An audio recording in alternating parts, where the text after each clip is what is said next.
basa. Watay.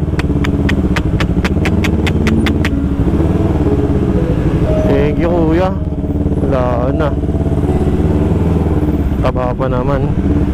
Salamat sa pagtabi kuya. Nice. Valentine's sa Valentine's, kaya makikita natin mga boss. Walang gana tuloy. Salamat kay Kuya Lala Move. Yan, tinabi niya yung pusang nasagasaan mga boss. Patay na talaga eh, kasi mukhang ulo yung tinamaan. Ayan si Kuya. Si Kuya yan